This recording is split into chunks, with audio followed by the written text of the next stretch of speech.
Hi guys, welcome back to another day, and I'm off to London. Woo! I've got Acton and then a collection in Park Royal. Now I don't know whether that camera's picking up my height indicator, but I'm 14'5" today, slightly larger than normal trailer. That's basically, if anyone's curious, based on a fifth wheel height of 1,250 millimeters, which is your average standard fifth wheel height, and I believe, well, it is, I don't believe, I know, it is the fifth wheel height that we run. The trailer is overall 4.4 meters. Now 4.4 meters, before anyone picks me up, is 14.45 feet. Something like that. Now whenever you do this, you round it. So if it's 14.4 something, it's 14.5. Because if you go down, you're going to be slightly higher than you think you are. So, and I double checked that on Google. I googled it. Because I can't do those conversions. I don't get it. I just don't. So what I'm going to do today is go a slightly different way to the way I normally go. Because I'm going to use the M1 down to the 406 to hang a lane, follow the 406 all the way down to Acton, and go that sunny bloody way. As you can probably tell, I'm a massive fan of London and driving one of these things around in London. Now, I've had some really outstandingly cool weeks recently, so if I have to do a London run, so be it. I'm based in the home counties. You've got to do it sometimes. Now somebody's going to say, you started indicating too early! Actually no, I didn't. Because first of all I had to change the lane from the right to the left, and when I started indicating I was on that junction, there was no way I was making that junction. So before anybody said, no I didn't.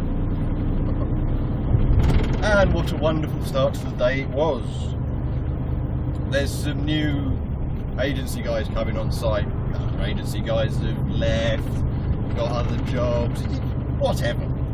And so every so often there's a whole new intake of agency drivers. And of course, because the Euro football, and it is an Olympic year, isn't it? It's all on this year, of course, volumes are slightly higher, so they're getting in some more agency stuff. And there's an agency guy there, and he's pulled off the dock and he's having a look at his trailer and he's trying to figure out this, that and all the other. Anyway, I've got to go get some corner seals for my curtain because I can't be asked to put a TIR cord on. It's a load of old nonsense and you don't really need it. So corner seals do, as far as I'm concerned. And to be fair, transport are exactly the same. They're like, look, it's going to save you time, the job's good. So I've gone wandering in to go get some corner seals, stamped in a squiggle, because it's got to be signed off by a member of transport.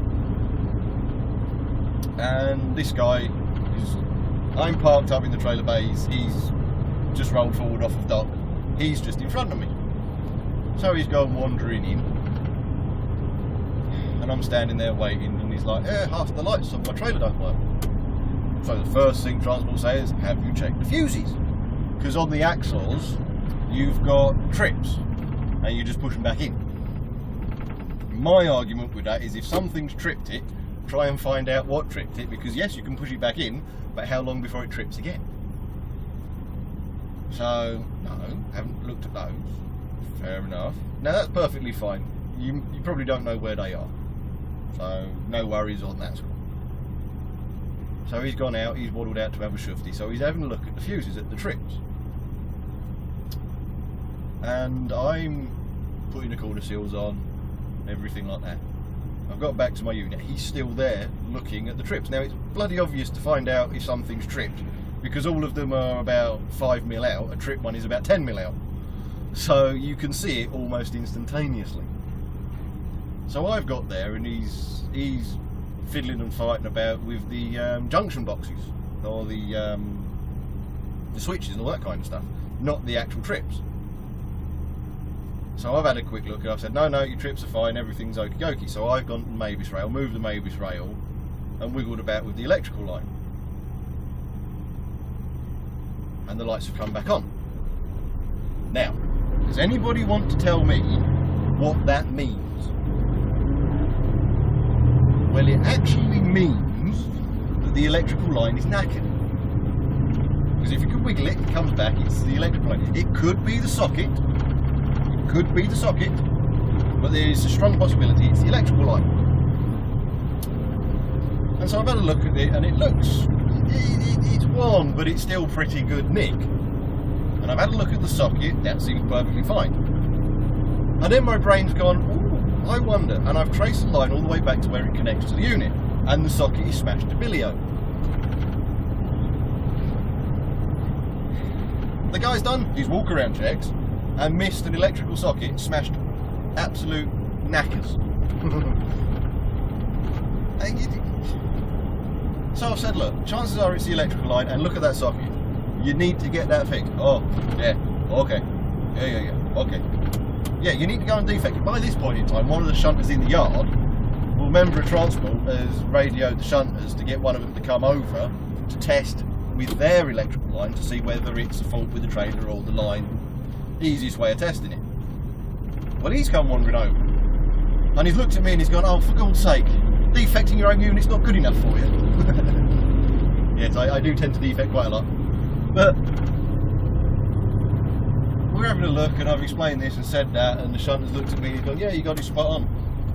And he just looks at this driver and he's like, why did you not defect that socket? You're completely lost. Now, I know one thing, he's not from England, from his accent. I don't know where he's from. Lithuania, Poland, Romania, some Eastern Bloc country, no doubt. But he's just completely lost. He's like, oh, okay, I've got defect. And off he goes. And you sit there and you think, well, you do the walk around checks of your unit. And if you do your walk around checks of your unit, you will spot a knackered socket. So we're going to start having a lot more defects appearing that people haven't been picking up on, and of course they've got worse. And this one is unfortunately one of the units that's covered in silicon stuff, and it's just horrible. It's just manky. So I'm in a happy mood, and somebody has been desperately trying to break this off because it cracked all the way around there. So yes, I started my day a really good way. Yeah. Oh, look at that, 48.2, did that, oh, just press, look at that. I can almost judge my speed these days. But yeah, so I started off defecting somebody else's unit, and I've got a unit that's covered in silicon and smells of strawberries. And I don't mean, you know, somebody's been eating strawberries, I mean it's that kind of spray kind of... So it looks like it's covered in strawberry scented silicon spray, which I didn't know you could get, but that seems to be what it smells like. But anyway, I am going to crack on down the 414 to the link road to the M1, 405 I believe that is. You know, I just know the roads, I don't actually know their numbers. And then I'll trundle down the M1 to, I think it's the Brent Cross roundabouts and fly over and everything. And I'll turn right onto the 406 from there, so I shall see you down at those roundabouts, because I don't do those roundabouts very often, and it'll be something really good for you guys to watch and have a shufti at. Now, I'm going to say this here and now. Usually it's knackered, there's cars everywhere, so it'll be good for you to see and watch me, how I do it, all that kind of stuff. Now I've said it, we'll get down there, it'll be clear, it'll be completely empty. Because that seems to be the way it goes for me. Sort everything out, organise everything, and it's clear. Sod all there. And you sit there and you think, if these cameras had been off, it would be rammed. No, they're on, it's clear. So I'll come out and say it now, and we'll see what happens in a bit. So, see you in a moment. Well, I've been thinking about this on the way down here. And a lot of my vlogs have just been prattling about. So what I thought I would do, because this is something you guys, especially the new guys, can learn from. So what I'm going to do is I'm going to take you all the way to the point in Acton where I can no longer film, because I'll show you the store I'm going to. You know my rules on that. So I'm going to take you from here, the M1, all the way. So you're going to see everything. It's going to be real time. And then I'll end my day. And what I'll do is on the way back, so you can see the hanger lane bit from the opposite angle, I'll create another vlog for that part and take you back. Because stuff like this, you new guys especially can learn a lot from. You can see, first of all, what you got to kind of do. And second of all, just how laborious this job can be. Because I don't know what the traffic's like. I don't know where I'm going to get held up or anything. So I don't know how long this is going to be. All I know is it's going to be quite a while. So sit back and enjoy and see what you can glean from me doing this. Because it's been a while since I last did this. So there may be a couple of cock-ups. But we shall see. Anyhow, this is the fun part. And if you can do it right, you can actually keep some form of momentum going. No, I'm not going to be able to do it. I'll just see what's coming. Yeah, that's a load of old crap, isn't it? Right, so after the Volvo, I think I can make this. Look at that, keep it rolling, son. Always try and keep your vehicle rolling where you can. It makes taking off a lot easier, especially if you're loaded.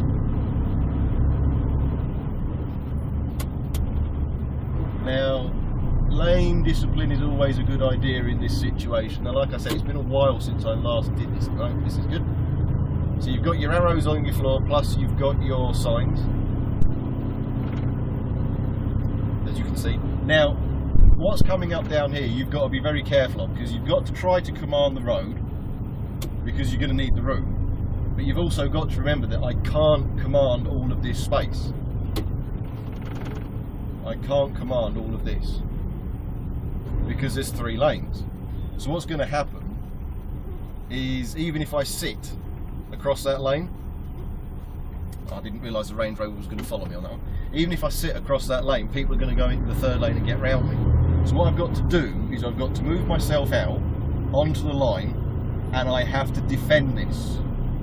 Okay, now that van has realised what's going to happen. I think he's been hit before. Because what you've got to do is you have to go over this line because of that curb and your trailer cut. Okay, so what I like to do is I like to go too wide, because then that stops people getting down that side and causing issues, putting themselves in a silly position. Now in the beginning, because there's 3 lanes, you can't command the road. People will get round you, so you have to go defence. Okay, you've got to defend your lane and your line. But as you go around, because of that raised curb and the carnage it will cause to your rear axles on your trailer, I've seen it, you have to go across the line. So you've got to be wary, you've got to be aware of what's happening. Now stay here, do not go back into your lane. Reason being is, you've got this bend just here, you're going to cut again. Now you can go into your lane. Nice and easy. Don't be too enthusiastic. You can stay in your lane now, but in those 2 situations you really can't, you won't make it, you really will not make it. Now some people say, oh, what about a rear steer? Rear steers tend to swing out, so although they are designed to be able to stay in tight proximity to things, I would still personally put myself in the same position, just because it will make things safer for everybody involved. Lovely jubbly, cheers boss, thank you kindly. Let him back in. And And this is a glorious 406. Now, it's a lot more free running than I'm used to. Usually at this point in time, it's knackered. So hopefully this won't take too long. But no, like I said, I'm going to show you the real time. Okay, so I'm not going to edit this, I'm not going to cut it. You're not going to jump and save yourself 5 or 10 minutes. You want to know what this is really about? Here you go. And it does get boring. It does. I mean, the entire job can be very boring. I know from watching Trucker Josh's there we go, latest bits and bobs. It's the other thing. But at the end of the day, now you might be sitting there going, oh no, bloody hell, Hamburg driver. They're trying to get out of a junction onto the 406. There isn't such a thing as a gap on the 406. There really isn't.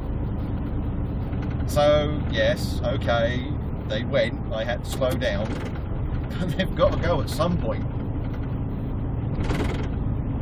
So always bear that in mind as well. Now some people will push at the last minute. But no, going back to what I was saying. Trucker Josh, I've been watching his latest one. And he's decided to slightly change his format. Keep it more bouncy, bouncy, bouncy, you know, cut out all the quiet sections, jump about a little bit. Just give yourself a bit more, oh yeah, this stops people from getting bored.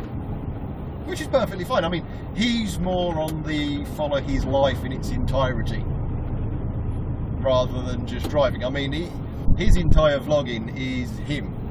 He just happens to be a truck driver. Now, although I do want to ultimately convert my channel into that kind of thing, following me, I just happen to be a whatever I am at the time, truck driver, investor, car restorer, whatever, it's me, okay?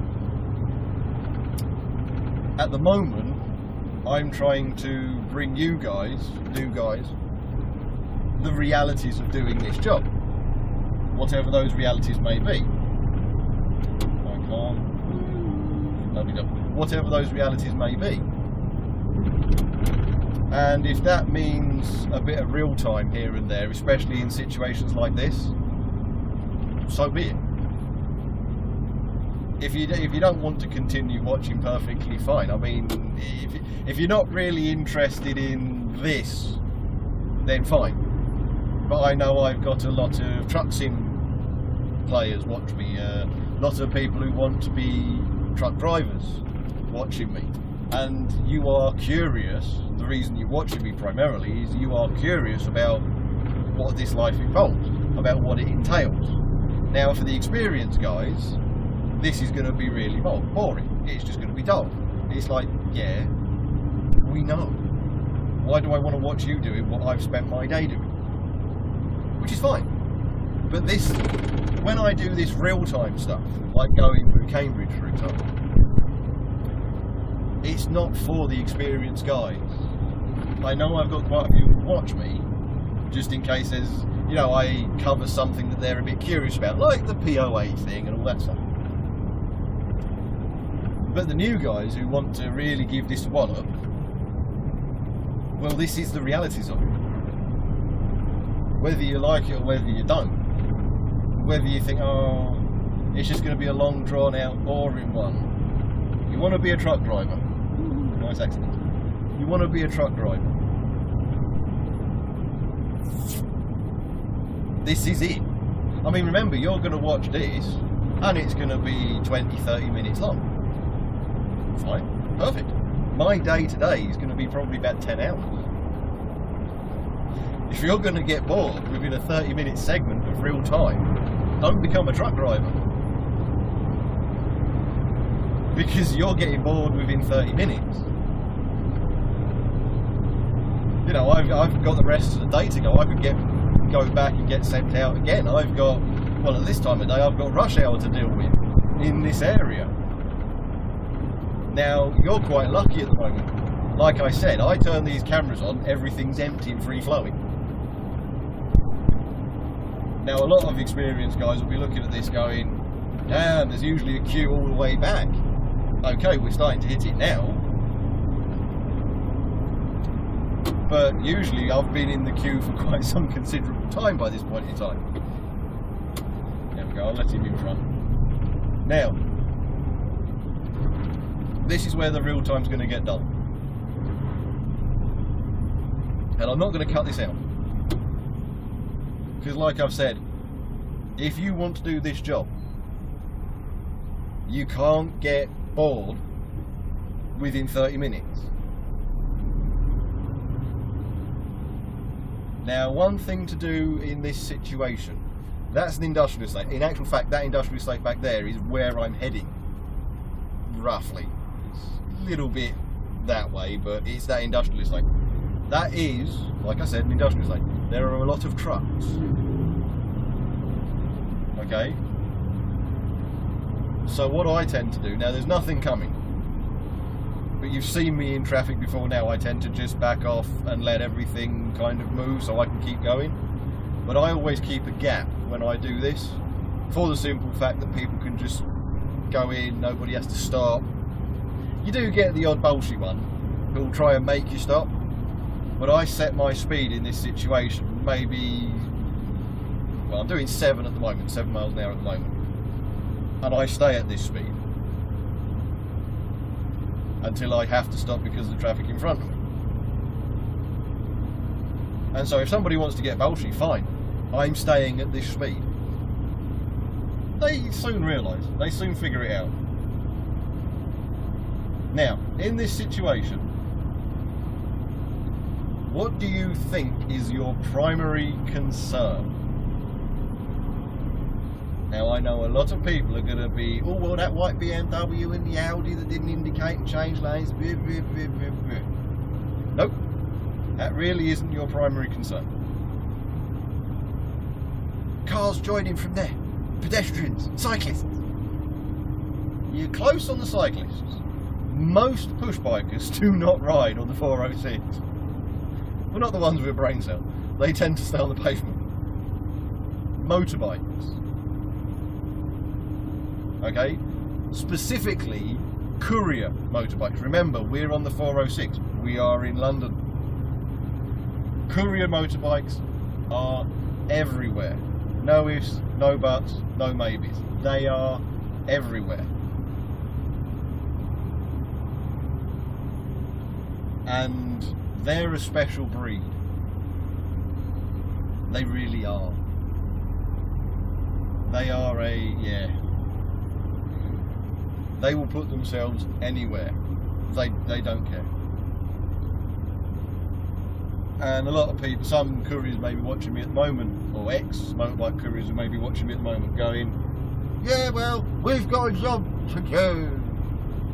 So do I. But I've got to get stuff to a place by a certain time. So do I. Well, I can filter, can't I? Safely. I mean, if I wanted to be as insane as you, I've got 3,500 foot-pound of torque. I can filter.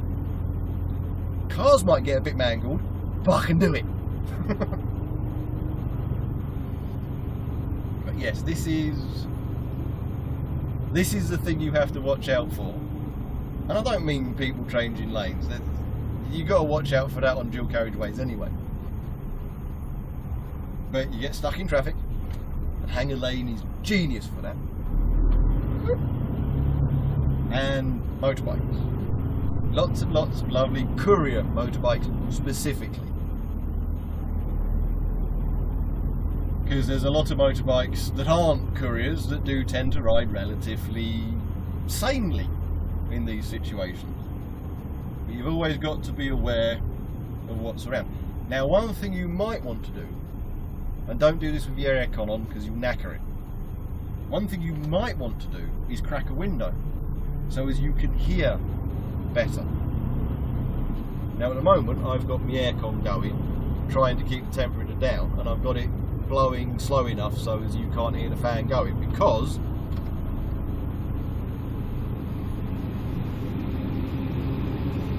there you go, that's it turned up. So I've got it down to 2.5. So as you can't hear it, but it's still giving me some kind of cooling because it's 25 degrees C. It's relatively warm. But this is the realities of driving. And I know a lot of people are going to tune out of this. They're going to be like, oh no, this is going to be one of those. Oh, it's going to be so boring. Oh no. Oh no. If you don't want to be a driver, you're just curious about it, or you're curious about what's happening in my life, then fine, okay, this isn't going to be the one for you. But if you've got thoughts of becoming a truck driver,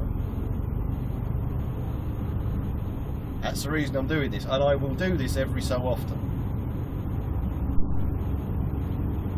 Just because if you can't take this, if you can't watch this,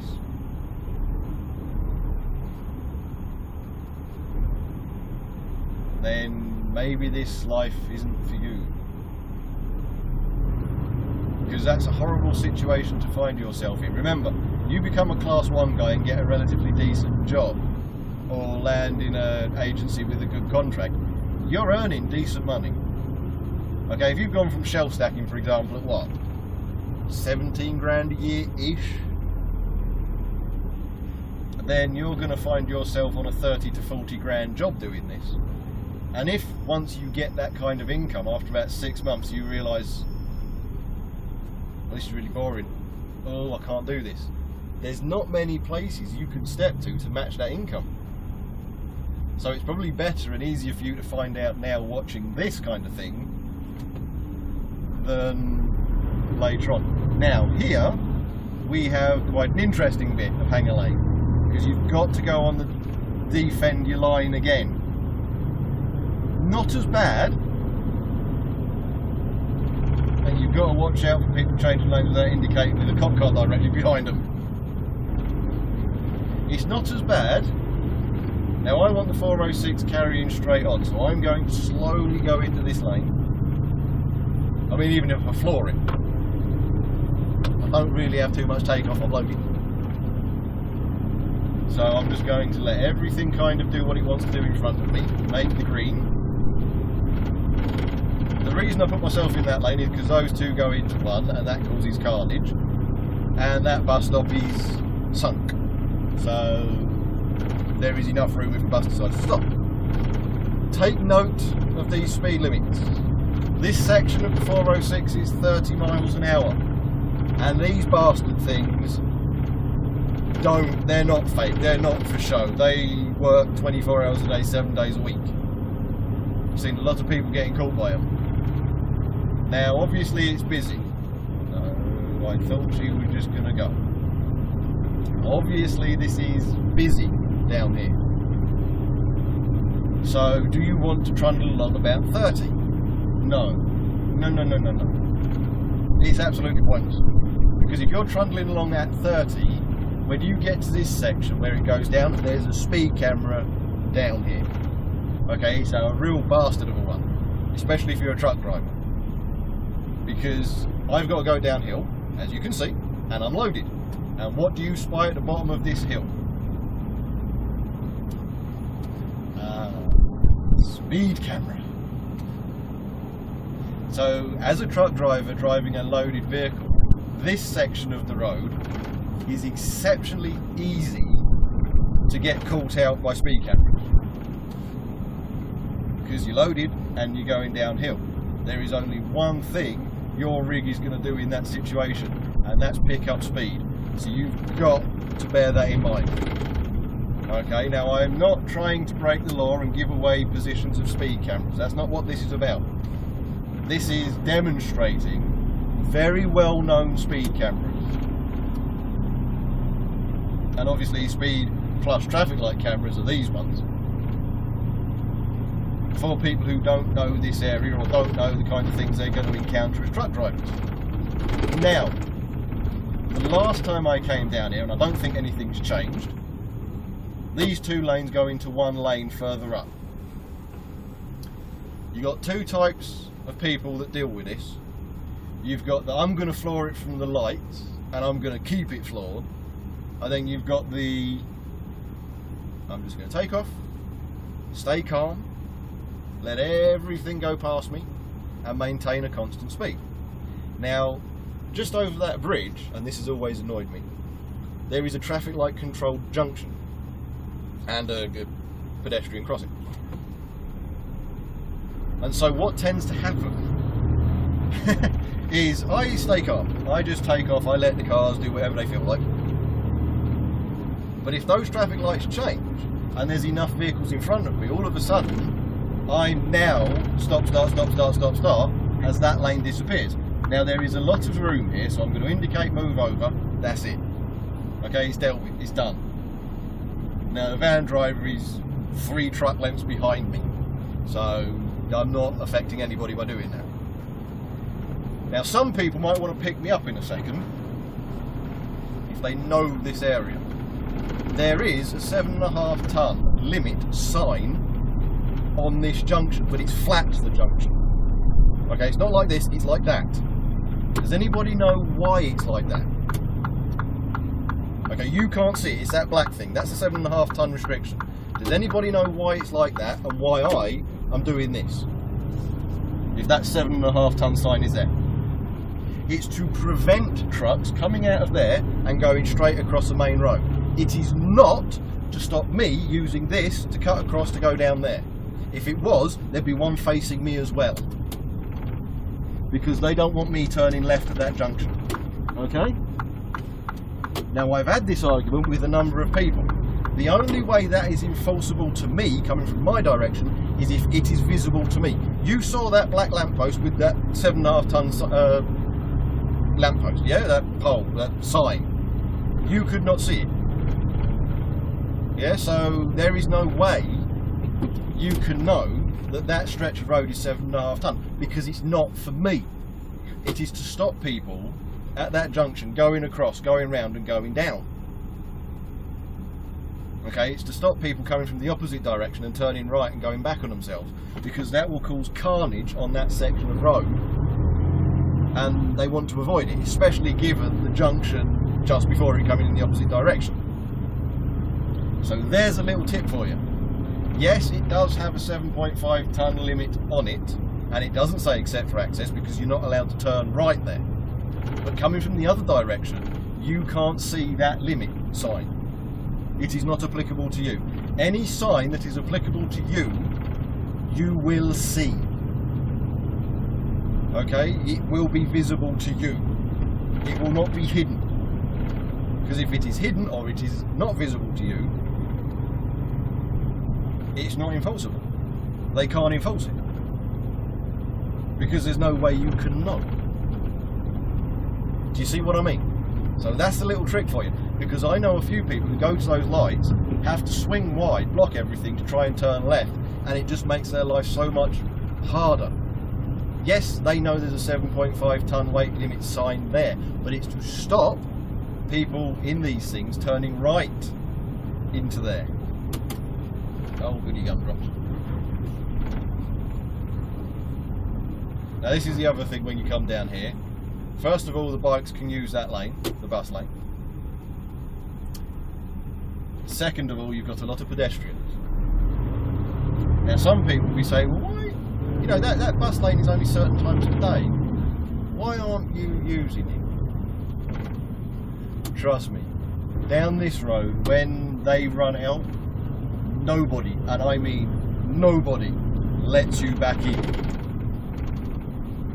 And then of course you've got the taxi drivers and you've got the motorbikes. They all go down there and they weave in and out and everything like that. It makes life a lot harder. Now I'm going to indicate here, even though I don't technically have to, I'm going to take up both lanes. The reason I'm indicating is to try to prevent people like that doing that. Oh, he was able to keep going. Sometimes they'll go and it comes to a complete stop. And you're sitting there and you're like, right, oh, that's just genius. But again, always watch out for the bikes. Always watch out for pedestrians. You know, I came to a virtual stop. They would have seen that thinking, oh, it's a red light, I'm just going to go. And then they walk down that side of you, and if you're not checking that mirror, There's no cyclists about, don't worry, I have checked that. If you're not checking that cleavage mirror, you're not going to see them, and it's going to be donk. And trust me, you're the one that's going to get done, not them. Now, I saw somebody wanting to cross on that side of the road. Now I know you might think, well, hold on a minute, why did you stop in that situation? Because you had time. What happens if that person, now I saw somebody, I don't know who that person is. What happens if that person is in a rush and they run out from behind the bus and I've decided to keep going? You see, you've always got to think. It's when you're dealing with pedestrians and you're in one of these, the safest thing to do is stop. Now I've got a courier behind me on a bike, and he is desperately trying to get round me. He is sitting on that line trying to squeeze past with all of these vehicles about. So as soon as I give him an inch, he's going to go for it. So, given that I've got this bus, what's the best thing to do? Give him an inch, or make sure he knows? Again, lane defence. Not offence, defence. Lovely. He's turning right now, so that's okay, he's gone. But he was sitting there trying to with all those oncoming vehicles. This is another thing you've got to think of now. I'm going to be perfectly fine here because that Mercedes is going to have left me by the time the ambulance gets here. But when it's busy, you've got to think as a truck driver, what can you do to help that ambulance get through? Height restriction 15'6", I'm 14'5". There you go, you see? That's another reason why you update this. Now I'm keeping things about 23 mile an hour, 25 mile an hour, that kind of thing. Just because it allows everything to flow in front of me and I can see what's going on. Now, in this scenario, it goes into 2 lanes. I am going to put myself in the middle because I'm carrying on, but just after the lights is a bus lane, and then a couple of streets down I need to turn right. Now that's where this is going to go dark, so cheers for watching up to this point if you have been. I hope it's been enlightening for you. But I'm going to do one of the turnings, and then the next turning gives away where I'm delivering to, so I'll probably end it there. Now I'm going to cross this line,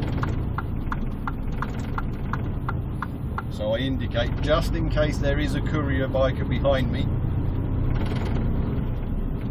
Now I'm going to put myself here. You might think that's a bit unfair. Believe you or me, around this area it's not. Around this area it's useful. Now I'm going to turn that off, I'm going to open this, and I'm going to put this to there. Now I'm going to open that window when I need to start doing this turning. Now I usually take my seatbelt off to do this so as I have far better vision, but that's a bit of a grey area considering I am on a public highway, so I'm going to leave it on for this part. But the thing is, when you're manoeuvring one of these, you are allowed to take your seatbelt off. Now I have watched him. What do you see?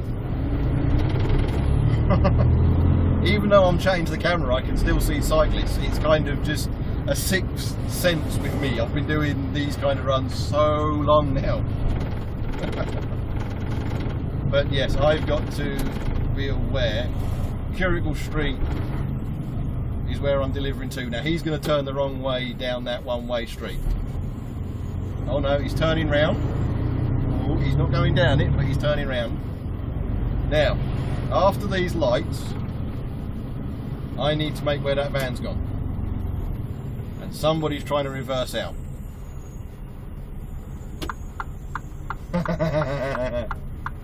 This is the fun part of doing this job. I swear this is the fun part. Oh no, he's going to keep going. Here we go. Right, now I'm going to open the window. Now the thing is, if somebody's at that junction, I can't make that swing. My trailer will cut too much for me to make that. So I've got to let these guys do whatever they're going to do. There's another car. Right. Now.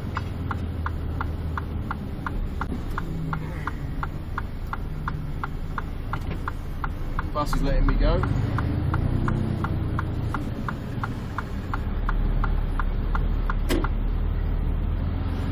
There we go. So cheers for watching, like, subscribe, share about, and I'll see you in the next one. And that car's stopped right where I want to be. I'm going that way, mate.